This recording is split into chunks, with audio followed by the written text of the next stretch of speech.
This channel does not promote any violence, harmful, or illegal activities. All content provided by this channel is meant for an educational and information purpose only.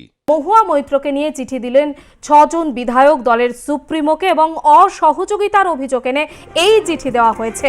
মহুয়া মৈত্রের বিরুদ্ধে নালিশ জানিয়ে সুপ্রিমোকে চিঠি দলের ৬ বিধায়কের। সাংসদের বিরুদ্ধে অসহযোগিতার অভিযোগ জানিয়ে চিঠি দলনেত্রী মমতা বন্দ্যোপাধ্যায়কে। ঠিক কি কি অভিযোগ আনা হয়েছে সমস্তটা আমরা জানবো। আমাদের সঙ্গে সরাসরি রয়েছে আমাদের প্রতিনিধি সঞ্জু।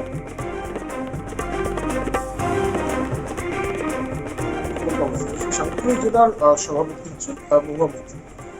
তিনি একাধারে সাংসদ এই সংসদ সভাপতিতে ধরেনি ছয়জন বিধায়ক তারা অভিযোগ জানিয়েছেন দলনেত্রী মমতা বন্দ্যোপাধ্যায়। এই ৬ জন বিধায়কের মধ্যে ৫ জন বিধায়ক যারা মহুয়া মৈত্রের যে সংসদীয় ক্ষেত্র বা সংসদীয় অঞ্চল সেই এলাকা আর ৭ জন বিধায়ককে নিয়ে একজন বিধায়ক তেহট্টের তিনি এই বিষয়ে কোনো মন্তব্য করছেন না। আরেকজন বিধায়ক উত্তরের তিনি অসুস্থ হয়েছেন। ফলে ৭ জন বিধায়কের মধ্যে ৫ জন বিধায়কই মহুয়া মৈত্রের বিরুদ্ধে অভিযোগ করছেন এবং তার সঙ্গে সঙ্গে মহুয়া মৈত্র এর আগে যেখানকার বিধায়ক ছিলেন করিমপুর, কৃষ্ণনগর সাংগঠনিক জেলার মধ্যেই পড়ে, সেই করিমপুরেরও বিমলেন্দু সিংহ রায় তিনিও অভিযোগ করেছেন। এদের অভিযোগ কি আমি যদি একবার ৫ জনের নাম বলি। কল্লোল খা নাকাশিপাড়ার বিধায়ক, এছাড়া আছে কৃষ্ণনগর দক্ষিণের উজ্জ্বল বিশ্বাস, আছে চাপড়ার রুকবানুর রহমান, কালীগঞ্জের নাসিরুদ্দিন আহমেদ, পলাশিপাড়ার মানিক ভট্টাচার্য, আর করিমপুরের বিধায়কের কথা বিমল সিংহ রায় আগেই বললাম। এদের মূল অভিযোগ কি? এদের মূল অভিযোগ হচ্ছে মহুয়া মৈত্র এখানে প্যারালাল একটা সংগঠন চালাচ্ছেন। তিনি দলীয় বিধায়কদেরকে এড়িয়ে গিয়ে এলাকাতে দলীয় বিধায়কদের বিরোধী যারা আছেন তাদের সঙ্গে বেশি সখ্যতা করছেন, বিধায়কদের কোনো কথা শুনছেন না, বিধায়কদের সঙ্গে কোনো রকম কোনো সলা পরামর্শ করছেন না, যা সিদ্ধান্ত নেওয়ার তিনি নিজে একা নিচ্ছেন। এক্ষেত্রে কোনো রকম ভাবেই দলীয় বিধায়কদের সঙ্গে কোনো রকম কোনো কমিউনিকেশন থাকছে না। তিনি কখন আসছেন, কখন যাচ্ছেন, কখন কার সঙ্গে কথা বলছেন, কোনো রকম কোনো বিষয়ে তিনি দলীয় বিধায়কদের সঙ্গে কোনো রকম কোনো টাচে থাকছেন না। এমনকি আরো অভিযোগ যে এই কৃষ্ণনগর সাংগঠনিক জেলার ১৭৮টি বুথ সভাপতিকে একেবারে নিজের ইচ্ছায় বদল করেছেন মহুয়া মৈত্র এবং প্রায় ১৬ থেকে ১৭ জন অঞ্চল সভাপতিকেও বদল করেছেন। এই যে বদল করা হয়েছে, এই বদলের বিষয়েও দলীয় বিধায়কদের সঙ্গে, স্থানীয় বিধায়কদের সঙ্গে তিনি কোনো রকম কোনো আলোচনা করেননি। ফলে নিজের ইচ্ছায় নিজের মর্জি মাফিক তিনি এই কাজগুলো করছেন। এবং মারাত্মক অভিযোগ যেটা, এই দলীয় বিধায়করা যে চিঠি দিয়েছেন দলনেত্রী মমতা বন্দ্যোপাধ্যায়কে, সেখানে তারা লিখেছেন, সূত্রতে মারফত জানা যাচ্ছে যে মহুয়া মৈত্র সমাজ বিরোধীদের নিয়ে চলতে চাইছেন।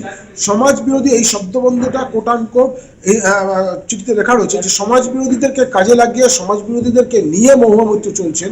তিনি যখনই এলাকাতে আসেন এবং এইসব সমাজ বিরোধীরা তাকে চারদিকে ঘিরে রাখে এবং এই সমাজ বিরোধীদেরকে নিয়েই তিনি দলের কাজ করবার চেষ্টা করেন। কিন্তু দলের কাজ করতে গিয়ে দলের যারা স্থানীয় জনপ্রতিনিধি তাদের সঙ্গে তিনি কোনো রকম কোনো টাচে থাকছেন না। দেখো, মহুয়া মৈত্রকে নিয়ে এই ধরনের অভিযোগ আগেও অনেকবার উঠেছে। ২০২৪ লোকসভা নির্বাচনের আগে যখন তাকে সাসপেন্ড করে দেওয়া হয় লোকসভা থেকে, তারপরে মমতা বন্দ্যোপাধ্যায় এ রাজ্যের ৪২টি প্রথম যে নামটা ঘোষণা করেছিল যাকে প্রার্থী হবে, এই নামটা ঘোষণা করেছিল, সেটা হচ্ছে মহুয়া মৈত্র। ফলে দলের শীর্ষস্থানীয় নেতাদের কাছে মহুয়া মৈত্র কিন্তু গ্রহণযোগ্যতা যথেষ্ট আছে। এরও মহুয়া মৈত্রের বিরুদ্ধে যে মারাত্মক অভিযোগ দলের পক্ষ থেকে তাঁরই সংসদীয় ক্ষেত্রের ৫ জন এবং কৃষ্ণনগর সাংগঠনিক জেলার আরো একজন, মোট ৬ জন বিধায়ক, বর্তমানে তারা বিধায়ক, তারা যখন এই ধরনের অভিযোগ করছেন এবং তার মধ্যে একজন আছেন সাংগঠনিক জেলার চেয়ারম্যান উজ্জ্বল বিশ্বাস, তারা এই অভিযোগ করছেন, সেটা কিন্তু যথেষ্ট গুরুত্বপূর্ণ। অন্তত তৃণমূল কংগ্রেস যারা এই মুহূর্তে দলীয় সংগঠনে অনেকটাই রদবদল করবার চিন্তা ভাবনা করছে, ঢেলে সাজানোর চিন্তা ভাবনা করছে, তেমন একটা সময়। এবং তার সঙ্গে সঙ্গে সপ্তাহ দেড়েক আগে যখন মুখ্যমন্ত্রীর বাসভবনে অনুষ্ঠিত জাতীয় কর্মসমিতির বৈঠক বা পরবর্তীকালে গত ৩ দিন আগে বিধানসভায় পরিষদীয় দলের বৈঠকে মুখ্যমন্ত্রী মমতা বন্দ্যোপাধ্যায় এক তো দলীয় শৃঙ্খলার উপর যথেষ্ট কড়া বার্তা দিয়েছেন, অবস্থান নেওয়ার কথা বলেছেন এবং তার সঙ্গে সঙ্গে দলে তিনি শেষ কথা, অর্থাৎ মমতা বন্দ্যোপাধ্যায় তিনি চেয়ারপারসন, তিনি শেষ কথা, এই বার্তাও যেখানে দিয়ে দেওয়া হয়েছে সেখানে। এবং সেই সঙ্গে সঙ্গে তোমার মনে রাখতে হবে যে পরিষদীয় দলের বৈঠকে মুখ্যমন্ত্রী এটাও জানিয়েছিলেন যে দলের মধ্যে খুব সম্প্রতি যুব এবং তার সঙ্গে সঙ্গে ছাত্র এই সংগঠনের শাখা সংগঠন, সেখানে তিনি হয়তো কিছু চেঞ্জেস করতে পারবেন। বেশ কিছু জায়গায় ব্লকে সমস্যা রয়েছে, সেই ব্লকে হয়তো তিনি চেঞ্জ করতে পারেন। ফলে এরকম একটা জায়গায় দাঁড়িয়ে বা এরকম একটা সময় দাঁড়িয়ে দলের এতজন বিধায়ক তাদের সংসদের বিরুদ্ধে এইভাবে অভিযোগ করা, এটা যথেষ্ট তাৎপর্যপূর্ণ, গুরুত্বপূর্ণ এবং চাঞ্চল্য তো অবশ্যই তৃণমূল কংগ্রেসের অভ্যন্তরে ছড়িয়েছে। এখন দেখার বিষয় এটাই যে তৃণমূল কংগ্রেস, তারা তৃণমূল কংগ্রেসের শীর্ষ নেতৃত্ব, প্রসঙ্গক্রমে আমরা জানি রাখি যে এই বিষয়টি নিয়ে গত সপ্তাহে বিধানসভায় আলাপ আলোচনা হচ্ছিল। তখন দলের কিছু শীর্ষ নেতৃত্ব বা বিধানসভার যারা শৃঙ্খলা কমিটিতে আছে তাদেরকেও জানানো হচ্ছিল। তখন তারা বলেন যে দলনেত্রীকে চিঠি আকারে দিতে, অর্থাৎ চিঠি দিয়ে পুরো বিষয়টি লিখিত আকারে যেন জানানো হয়, সেই মোতাবেকই এই চিঠিটা দেওয়া হয়েছে বলেই খবর। ফলে এখন দল এই বিষয়ে কি সিদ্ধান্ত নেয়, মহুয়া মৈত্রকে কি সরিয়ে দেওয়া হবে কিনা, বা এই ধরনের একটি বিস্ফোরক চিঠি বা বিতর্কিত চিঠি বা এই ধরনের একটি বিস্ফোরক অভিযোগ দলেরই সাংসদের বিরুদ্ধে করা বা দলেরই সাংগঠনিক জেলা সভাপতির বিরুদ্ধে করার পরিপ্রেক্ষিতে এই বিধায়কদের বিরুদ্ধে দল কোনো ব্যবস্থা নেয় কিনা সেদিকেই নজর থাকবে। পরমিতা, সঞ্জু, আজ বিধানসভায় একেবারে একটা অচেনা ছবি দেখা গেছে। না কি অচেনা ছবি? শাসক বিরোধী এক সুর। আমরা বারবারই দেখি বিধানসভার ক্ষেত্রে যে বিরোধীরা সাধারণত বিরোধিতাই করে। কি ছবির ক্ষেত্রে বা কোন প্রসঙ্গের ক্ষেত্রে যে শাসক বিরোধী এক সুর একই রকম হলো? 2011 সালে রাজ্যে তৃণমূল কংগ্রেস ক্ষমতায় আসার পর থেকে গত 13-14 বছরে এই ধরনের বিধানসভার অধিবেশনে এই ধরনের পরিস্থিতি খুব একটা বেশি হয়নি। হ্যাঁ, এর আগে যখন সূর্যকান্ত মিশ্র বিরোধী দলনেতা ছিলেন তখনও দু একবার দেখা গিয়েছে, বা আব্দুল মান্নান যখন বিরোধী দলনেতা ছিলেন তখনও দু একবার দেখা গিয়েছে। কিন্তু 2021-এর বিধানসভা নির্বাচনের পর থেকে একেবারেই বলা যেতে পারে যে শাসক বিরোধী ঐক্যমত্য সেটা দেখা যায়নি। যেটা দেখা তেসরা সেপ্টেম্বর যখন অপরাজিতা বিল নিয়ে রাজ্য বিধানসভায় আলোচনা হচ্ছিল, একটা স্পেশাল অধিবেশন ডাকা হয়েছিল, বিশেষ অধিবেশন ডাকা হয়েছিল শুধুমাত্র অপরাজিতা বিলের জন্য। তখন শুভেন্দু অধিকারী কিছু সাবমিশন ছিল, কিছু সংশোধনী ছিল, সেটা মুখ্যমন্ত্রীর উপস্থিতিতে যখন বিধানসভায় মুখ্যমন্ত্রী উপস্থিত ছিলেন অধিবেশন কক্ষে, তিনি যেটা বলেন, তখন দেখা যায় যে মুখ্যমন্ত্রী পরিষদীয় মন্ত্রী শোভনদেব চট্টোপাধ্যায়কে ডেকে সেই সংশোধনীটা গ্রহণ করবার জন্য বলেন এবং পরবর্তীকালে সেটা গৃহীত হয়। ফলে সেটা ছিল প্রথম মাত্র মাস দেড়েক আগে যখন বিরোধী এবং শাসক দলের মধ্যে ঐক্যমত্য দেখা যায়। আজকেও এই ধরনের আরেকটু ঐক্যমত্যের জায়গা তৈরি হলো। আজকে অবশ্য মুখ্যমন্ত্রী মমতা বন্দ্যোপাধ্যায় তিনি ছিলেন না, বিরোধী দলনেতা শুভেন্দু অধিকারী ছিলেন বিধানসভায় অধিবেশন কক্ষে। মূলত বিষয় ছিল রাজ্য সরকার, রাজ্য শাসক দল একটি মোশন নিয়ে এসেছিল, একটি রেজলিউশন নিয়ে আসা হয়েছিল। রেজলিউশনটা কি ছিল? যে দমদম বিমানবন্দরে আন্তর্জাতিক বিমানের সংখ্যা বাড়ানো হোক, যাতে কেন্দ্রের সিভিল এভিয়েশন ডিপার্টমেন্ট বা সিভিল এভিয়েশন দপ্তর তারা এই বিষয়ে উদ্যোগী হোক।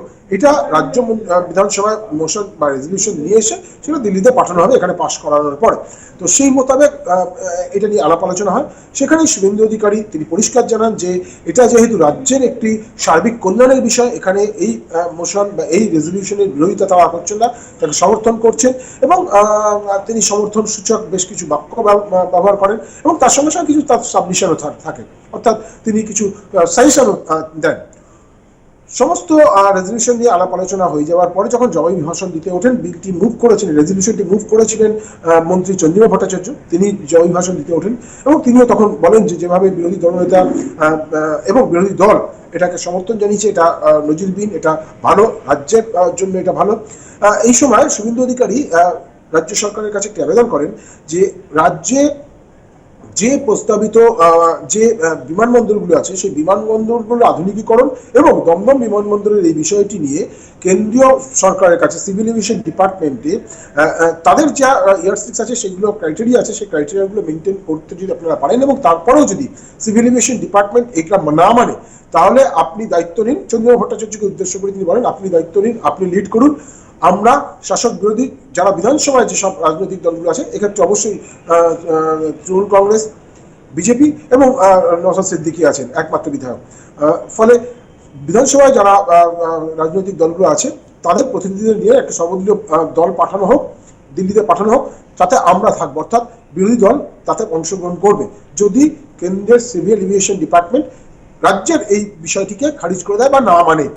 এটা কিন্তু যথেষ্ট গুরুত্বপূর্ণ। এর আগে সাম্প্রতিক সময় এই অপরাজিতা বিল নিয়েই মুখ্যমন্ত্রী মমতা বন্দ্যোপাধ্যায় বিধানসভায় জানিয়েছিলেন যে কেন্দ্র সরকারের দ্বারস্থ হওয়া হবে এবং সেখানেও সর্বদলীয় প্রতিনিধি দল পাঠানো হবে। যদিও সেই বিষয় নিয়ে এখনো পর্যন্ত বিজেপির পক্ষ থেকে কোনো উচ্চবাচ্য করা হয়নি। পক্ষান্তরে আজকে যখন এই ধরনের একটি ঘটনা ঘটলো, সেটাকে অবশ্যই সাম্প্রতিক কালের ইতিহাসে বলা যেতে পারে একেবারেই নজিরবিহীন ঘটনা, যেখানে কোনো একটি রেজলিউশনকে সামনে রেখে শাসক এবং অবশ্যই নজর থাক। আপাতত ধন্যবাদ তোমাকে সঞ্জু সুর, আমাদের প্রতিনিধি আমাদের সঙ্গে ছিলেন। এবং যে খবরে আমরা নজর রেখেছি, একদিকে যেমন মহুয়া মৈত্রের বিরুদ্ধে নালিশ জানিয়ে সুপ্রিম কোর্ট চিঠি দলের 6 বিধায়কের, তার পাশাপাশি আজকে বিধানসভায় একেবারে অন্য ছবি দেখা গেছে। কলকাতা ইউরোপ সরাসরি বিমান পরিষেবা চালুর প্রস্তাব রাজ্যে, এবং রাজ্যের প্রস্তাবকে সমর্থন বিরোধী দলনেতা শুভেন্দু অধিকারী।